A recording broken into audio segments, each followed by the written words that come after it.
Hey everybody, Colin Plume, CEO of Noble Gold Investments, My Digital Money, a few other things. But today we're going to dive into something that I have a lot of experience on, and I want to talk about what's going on in real estate because it's something really on everybody's mind, and people that I'm talking to are asking me questions about, is it a good time to buy into real estate? Should I be holding? Should I be selling?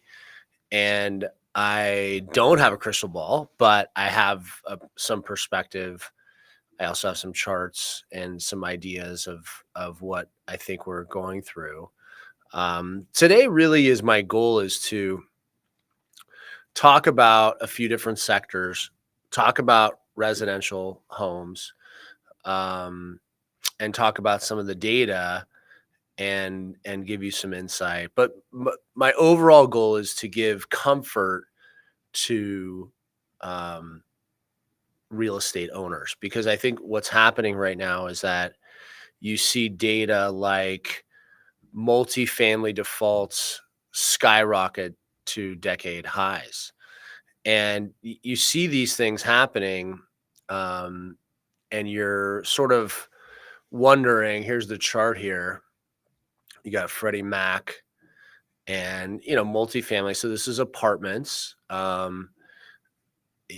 Typically, this would be 4 units and above, uh, because less than 4 units is considered residential. So anything 4 units and above, five to whatever it is, this would be the chart that you'd be looking at. And so you're seeing a significant increase in the default. Now, this is something I've talked about for a long time, and really, it's not a total connection to vacancy. Um, if there was a total connection to vacancy, I would be more concerned. Um, but if you look at vacancy rates, and this is kind of the national average, we hit our peak over the last 25 years. We hit it in 2010, which makes sense because we had a collapse, right? We had a complete collapse of the market. Um, and then if you go in this chart, it says that 2010, we're at 10.2%, which is very high for us historically.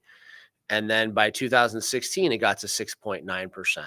So, um, when you look at those numbers, you say to yourself, okay, well, where's the number that kind of makes sense? And today we're sitting around 7%.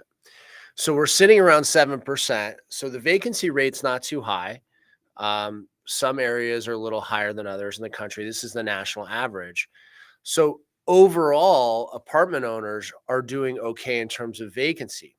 The reason that they're having this delinquency in some of their mortgages is because mortgage rates have absolutely doubled over the last 5 years. So everyone, when they buy an apartment building, and I've bought many apartment buildings, what you do is you take your cap rate, so your capitalization rate, which is basically if you buy an apartment building for cash, let's say, for instance, so let's say you buy at $1 million apartment building and it's at a 6% capitalization rate. That means you make 6% on your money. It's a 6% return.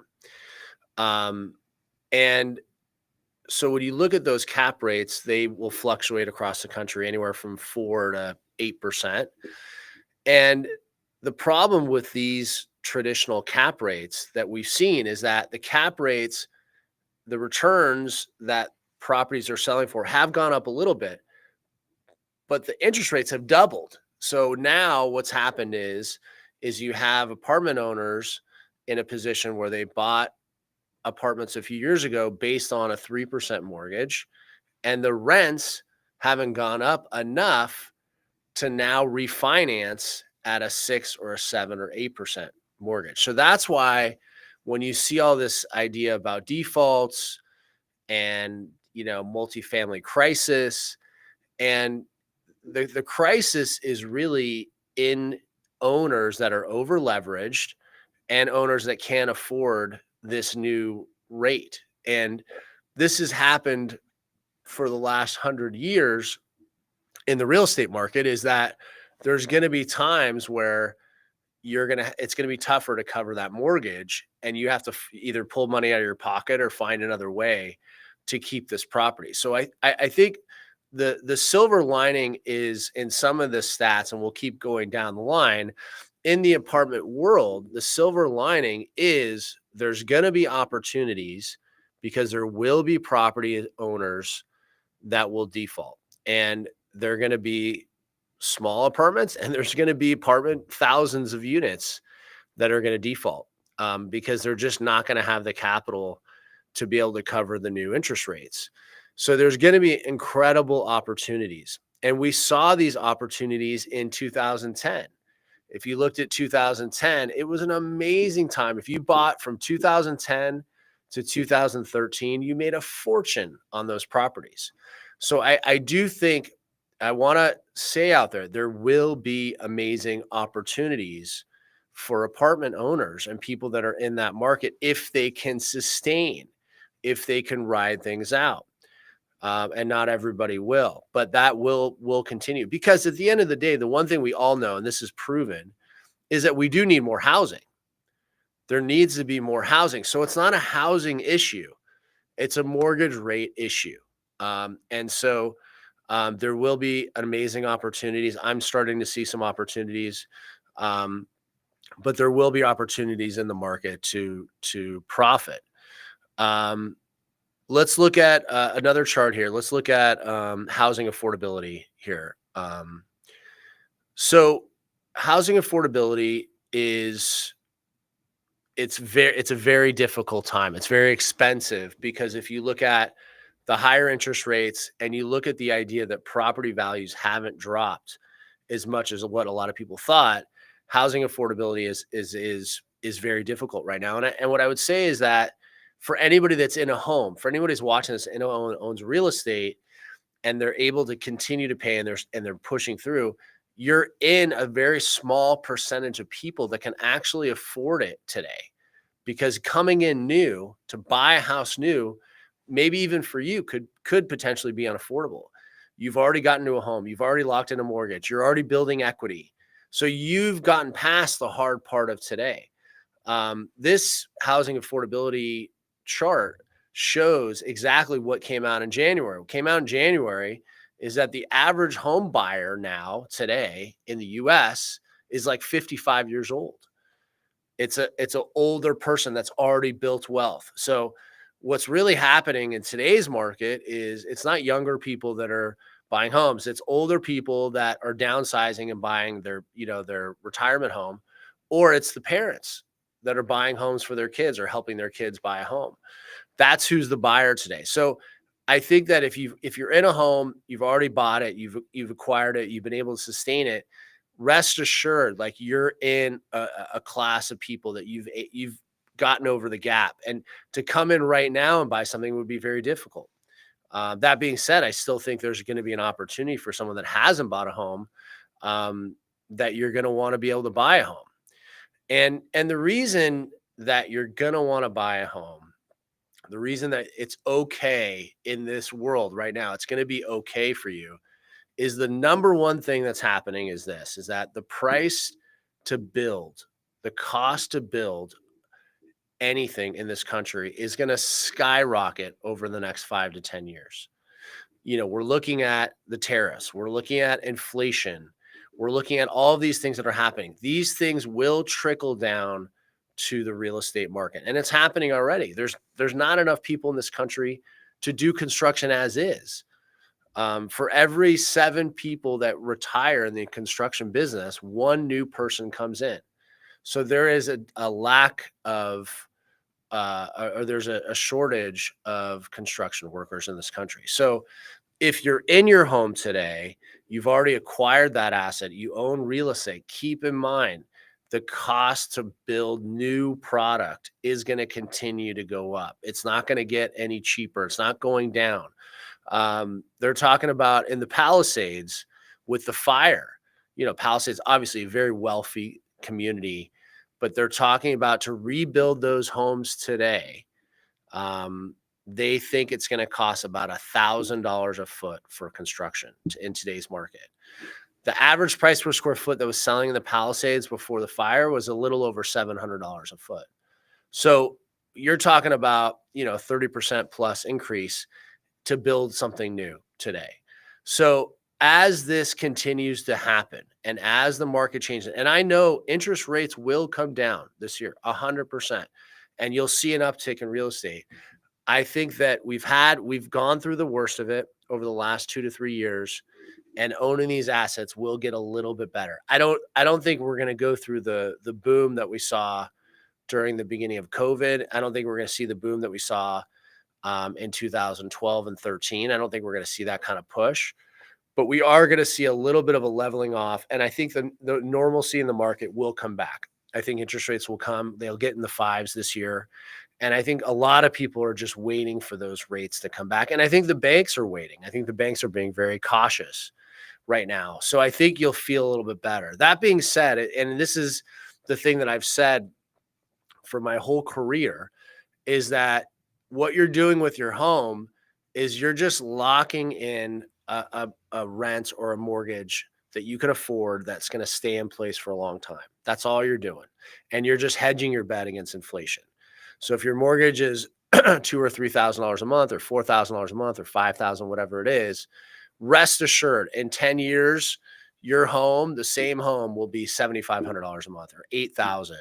In 20 years, it'll be more than double. And you'll be in a position where your mortgage will be more affordable to you in that moment. So yes, we are going through a difficult time. And yes, it does feel like the sky is falling in terms of real estate, and the news is not great and it's not helping us.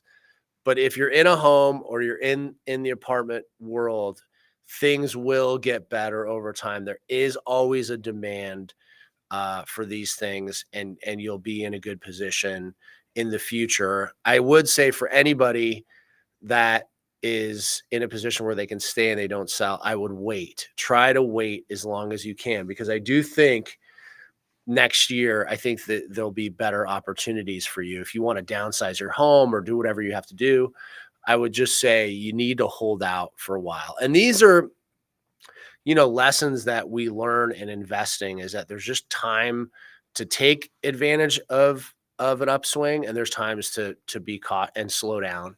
And I highly recommend that this is a time to slow down in the real estate market. In terms of buying new, how long do you think that would take? To buy new product or to buy If I'm looking to buy a house, to looking to buy a how house? long should I wait? How long do you wait to buy a house? That's a great question. I think what it is that when you're looking at affordability and in today's market, because the market is so slow, I think the thing that you can get today, it's such a buyer's market, which is an advantage. The thing that you can get today that you can never get in a rising market is that you can get everything you want at close of escrow. You can really negotiate an unbelievable deal, which means you can get a house. Let's say the back and the front yard aren't in the condition you want. You can negotiate that they do the work. Or if there's something else in the house that you don't like, that's within reason, you can negotiate for those things. Or if the house needs a little bit of work during a rising market with multiple offers, you can't negotiate anything. Whereas right now, that's the beauty behind it. So I would say if you're in a community that you love and you couldn't get in there before, I would say throwing a lowball offer in the market, you would be surprised what it could happen. And if you could afford it at that lowball offer, you can afford the mortgage, then absolutely, it's time to move and time to get comfortable in a home. I also think that it's a patient market. I think the people that are patient right now are really going to win. And I just think that you have to look at, if you don't have to move, you're not in a position to move, then I think you should just be slow. We recently bought a house last year and we negotiated more than 30% off the list price. And it was because the home had sat on the market for a long time. And so we saw an opportunity and we put an offer that we thought they would just reject. Um, and they didn't. They accepted our offer. And we were able to negotiate a lot of other things at escrow closing. So that, I say, would be one of the things, is that don't be afraid. And agents today are taking offers. They want to show them to their seller. So if it's the perfect house and it's everything and you want to just go like give it a shot, I would say go for it. I think that's okay. I think if you waited a little bit more time, you could, and you're just putting a lot of offers out there, you can get your dream home. And I think the one thing is to keep in mind with that is that there is tremendous value in being in a place and having a comfortable living environment. I think having something that's stable gives you the ability to focus on your life and your work and your family, and having a place that you call your own. There is something about that. And even though there's all these things out there, you see these videos, these guys that, I'm never going to own anything and I don't want the hassle and I don't want to do anything. Well, I'll tell you this. There's a lot of homes in my neighborhood that are rented, that the people lived in those homes, had families, they moved out, they live in smaller homes and they rent out this house. And this is happening all over in our neighborhood. And they don't own any money on the house. And it's part of their retirement is they rent these houses out. And so if you rent for 30, 40 years and you never have any ownership, you don't have that ability. You don't have that ability. And so as much as I see these videos, and I know home affordability is difficult right now, there is something to be said of having that asset under your books and owning things. And this is really why I wanted to talk about this today, is that it's really important in this new economy to own assets. I talk a lot about it in my book. There is a shift, and as much as real estate has had troubles for 3 or 4 years, in the end, good real estate in the right areas will prevail, and you'll be happy that you own things, and you'll be happy that you just didn't pay rent, for your whole life. But I also think this is a really parallel conversation to what's happening right now with the silver market, because a lot of people are calling me saying, listen, gold's gone to the moon, but silver hasn't moved. What's going on? And I say, for anybody that hasn't bought anything today in the precious metals market, now's your opportunity to make up some of the gains that you may have missed in the gold market, because silver does have that rocket ship potential right now. If you look at the price of silver to gold, there's a silver to gold ratio. So the gold to silver ratio is at, what are we at? 110 to 1 right now, over 100 to 1. This is such an extreme ratio. If you go back the last 50 years, the amount of times that the ratio has been over 100 to 1 is about 13 or 14 weeks. This ratio does not stick around. This 100 to 1 ratio, it just not, it's unusual. So silver has gotten to a range that is off the charts. It's not in a normal range relative to gold. So I think that for people that are thinking about, did I get into the precious metals market? What happened? Would I miss the opportunity? I really think if you look at it today and you go, okay, gold went on this big run. It's at over 100 to 1 ratio. What's silver potential? What's the potential it can do? And I talk a lot about this in my book. And I really believe by the end of the next year, we're going to be sitting in the $50 range for silver. Today, we're sitting in the $33 range, $32 range.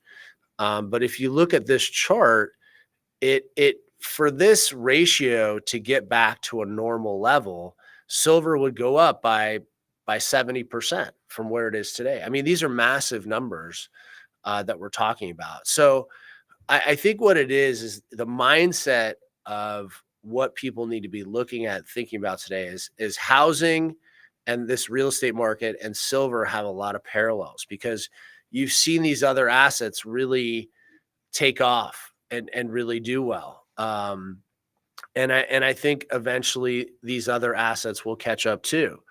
One thing in real estate that's been quite interesting is that the mall market, these big malls, all retail all across the country, is on fire. People are going back to malls. I mean, I thought malls were dead 20, 30 years ago, but everyone I talk to now that has kids in their teens, they all drop their kids off in the mall. Just kind of a safe place for them to go. And if you look at the numbers, malls are taking off and they're really doing well. People are starting to get back out after COVID. They're shopping again. And as much as everything is Amazon, actually people do want to get out and commingle. And there, in a lot of places, there's not as many places for people in groups to spend time together. And so these malls are becoming these like great shopping, great food destinations. And so people are starting to get back out there. So I think there's like these parallel things happening in these two industries. You have the retail market going up and residential sort of down and struggling. You've had gold go up and silver's just kind of been flat. Now silver is up 12% this year, so it's not doing nothing. It's gone up, but it hasn't gone on the run that a lot of people think it has gone on to. And so I think that's the thing that I talk about a lot in the book, Silver is the New Oil, is I paint a lot of the ways and I go through a lot of the ways that silver has opportunities in this new market, in this new economy. And so I do think that there is going to be a lot of parallel. I think residential multifamily is struggling, but I think when you have an asset that's desirable, you have real estate that people need, you have silver that is a necessity, and solar panels, and listen, everything's moving away from fossil fuels. We're moving in a new direction. These things will be needed. And so I think what I want to give people the comfort, if you own a home or you own these things, it's just, this is the time to think what's going to happen over the next 5 years and not be afraid of some of these stats that are coming out, because a lot of buyers right now think silver is an opportunity. A lot of people think buying apartment buildings is an opportunity. They see housing market crisis. They see silver flat as an opportunity. So I just want to help reframe that thinking for investors out there, that maybe you need to reframe your thinking today, because there is going to be some opportunities. And instead of just buying things as they're going up, and a lot of people bought gold from us as it continues to go up, and that's great. I think you have to also look at the opportunity in silver, because this gold to silver ratio just doesn't make any sense.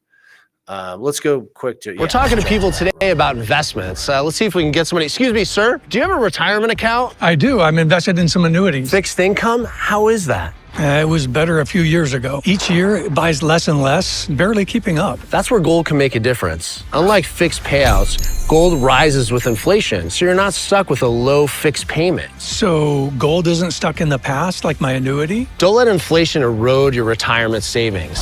Invest in gold. Invest with. Yeah, so I think last thing I want to touch on silver is the Western investment demand. And I think also this is another thing to keep in mind, is that last year investment demand for silver went down by 46%. I mean, these are also, again, historical numbers. Even though the opportunity was there, even though from last year to this year, silver's up 12%, which is outpacing the stock market, people are not buying. People are holding out. And I think what ends up happening is there's always this lag effect. I saw it with gold. The retail market didn't get into gold until, I would say, second quarter of 2024. We were missing the boat, whereas central banks were just buying and buying and buying. So I think that there's a lag effect. I think people should keep an eye on it. But the fact that they've stayed out of it is something to keep in mind, is because once they catch on and silver starts hitting 37 and 38 and 40, you'll see that Western demand jump in. You'll see it really push, and that'll push the price to the mid 40s and the 50s. And there's always this FOMO effect with silver, where people feel like they missed it and they start trying to catch that next price. So I would keep an eye out for that. Yeah, let's do some questions. What kind of questions we got? I own gold and silver. I've heard that when a certain ratio is reached between them, I should transfer the gold back to silver or vice versa. Is this correct? And could you clarify this, please? Yeah, we are seeing it. Listen, we are not financial advisors, so we can't tell you what to do, but we are seeing clients swap their gold to silver. It has happened. It's been happening more and more over the last 6 months. I'm not seeing much in terms of silver to gold, but I am seeing gold to silver. So, a lot of these clients are in pretty heavy profit positions and they're taking some of that profit, moving into silver. It's called the metal and metal exchange, and we do that for our clients. So I think it makes sense. I see why people are doing it. And we are seeing that demand starting to pick up. Since the ratio is so high now, is it now a proper time, or should we wait until the ratio comes? No, I think you want to move a little bit quicker, especially if you don't own any silver. I would say maybe you want to hedge your bet and take some of those gold profits and get into silver. I do think being diversified is really important. So I think it is a good time to take advantage of that. Should I use my silver to buy gold? Yeah, I think no, I wouldn't. And I think the key is like, that's what I'm saying about silver. That's what I'm saying about residential real estate, apartments. This is a time you got to just hunker down on this. You made it, you looked at it, you made a calculated risk. And sometimes you got to just ride the markets. And even though gold seems like the big winner and has been over the last few years, I do think you need to wait for silver to take off. And I've been through these markets. I started in the precious metals industry in 2008. And so I've seen silver go from $12 to $50, which it did in end of 2011. So I think you got to wait a little bit. And the evidence is there. The industrial demand is there. I know silver bugs are not happy that it hasn't moved faster, but I think you just got to be patient. All right. If I'm 59 and a half, I have a Roth Gold IRA. What should my priority be when gold gets very high? Should I use gold to get debt free, or will debt just disappear when the currency becomes worthless? That is an amazing question. Yeah. I think that getting debt free is sort of a loaded question in that there's different debt. If you're talking about residential, like selling your gold to pay off your mortgage, I wouldn't recommend that. If you're in credit card debt at 20% plus, could be in the 30% range, it may be a good time to take some of that debt off the table. If you could get debt free, let's say you're in a big profit position, because you're going to liquidate that gold's going to be tax free to you. So I think it depends on the debt that you're in. But I would on mortgage debt, I think it's still low enough historically that you're going to be okay.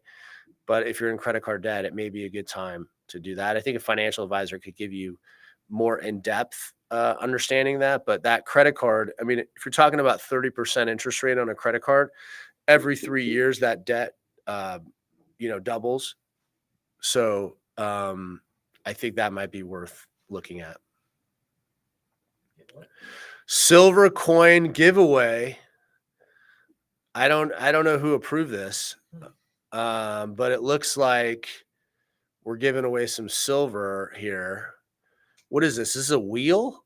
Yeah. We got a wheel here. Okay. How much silver are we giving away? One silver what? One silver American Eagle. One silver American Eagle. Yep, 1 ounce. That's boring. Maybe we should give away 2. Like, can we give away 2? Let's give away 2. I think 1's not enough, right? I mean, 2 winners or 2 ounces to 1 person? I think we do 2 winners, 1 ounce each, right? All right. So how do we pick them? Here we go. Are they watching, or we don't know if they're watching? If they're watching, that's what do we? Mara S. Is that your wife? No, that was our first respondent. Are you sure? Yeah. Feel like there might be some insider JR who works for us here at Noble Gold. His wife is named Mara, and I feel like no, I'm just kidding. There's no insider. Okay, Mara, congratulations. And let's do it again.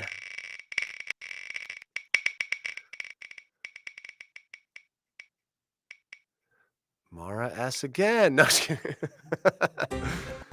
LED, nice. LED, congratulations. We will get in contact with you, get some free silver. And anyone that's watching, just want to say thank you for watching today.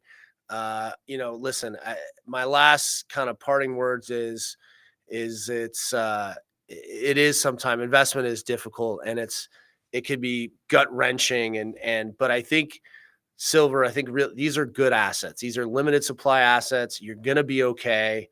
So I would just say, hunker down and just continue to focus on, working and trying to put more money away as much as you invest more, invest as much as you can. And the more you invest, the more you'll be protected against these downturns. And if anybody wants to call in and learn about what we do, we have live agents available at Noble Gold Investments. They're going to spend a lot of time with you and get to know you. And that's it. Just happy to be here. Happy to talk to everybody. And if any questions about real estate or anything we discuss come in, call us, send us questions, and I'll answer any of those questions next week.